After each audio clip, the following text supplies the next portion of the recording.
Have you ever mistook Bitcoin Cash for Bitcoin, Ethereum Classic for Ethereum, or mixed up any other cryptocurrency for the other due to similarities in name and branding?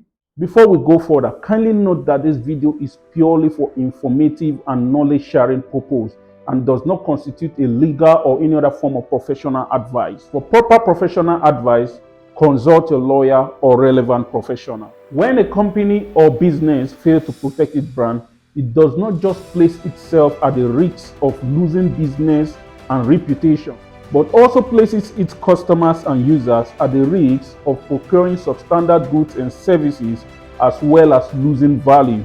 Brand protection is not just important for the integrity of a brand, but also for the safety of users and consumers. The importance of this cannot be overemphasized for a novel industry like the blockchain and crypto, where majority of users are still grappling with understanding the technology and user environment. Many users have permanently lost and are still losing their crypto assets due to recipient address errors resulting from mistaking one crypto address for the other. Not just that, criminals have also taken advantage of the loophole to create copies of authentic brands with which they have defrauded unsuspecting users. Companies and businesses can protect their brand, products and services by registering them as trademarks. Simply put, trademarks are words, signs and symbols used to distinguish brands, products and services from others in the market.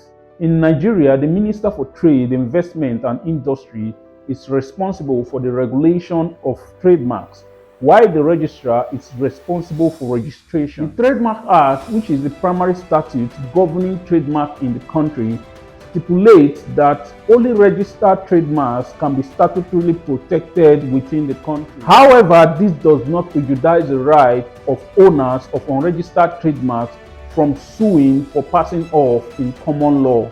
Trademarks are registered in classes and can only be protected within the class in which they are registered. To ensure adequate protection of your trademark, it is very important to register it across all relevant classes. Nigeria adopts the NICE classification scheme for purpose of classification of trademarks. The NICE classification scheme is updated by the World Intellectual Property Organization at interval.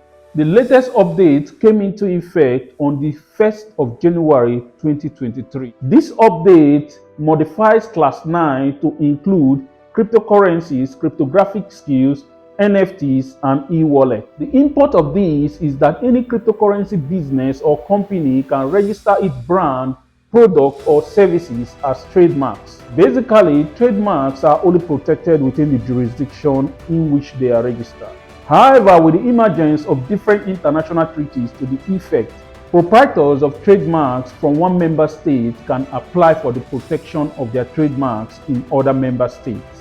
Examples of such treaties include the Paris Convention for the Protection of Industrial Property 1883, the Madrid Agreement concerning the international registration of trademarks 1891. The procedure under the Paris Convention involves the proprietor of trademarks applying for a fresh registration in each member state of interest. This procedure has been criticized as too tedious and demanding. Application for international trademark protection under the Madrid Agreement is a simple one-way process. After due registration in the originating state, proprietors of intellectual property can apply to the International Bureau of Intellectual Property for international protection through the relevant domestic authority. A simple process, isn't it? Unfortunately, while Nigeria is signatory to the Paris Convention, it is yet to sign the Madrid Agreement. In other words, proprietors of trademarks in Nigeria can only secure international protection for their trademarks through the Paris Convention procedure. However, there is a leeway out of this. By virtue of Article 2 of the Madrid Agreement, proprietors of trademarks from non-signatory states can apply for the international protection of their trademarks through the Madrid procedure by first registering their trademarks in one of the signatory states and applying for international protection through the domestic authority in that state. This is an easy catch for blockchain and crypto-based companies as they are often incorporated in different countries around the world due to the cross-border nature of the technology and assets. I bet this video was useful to you.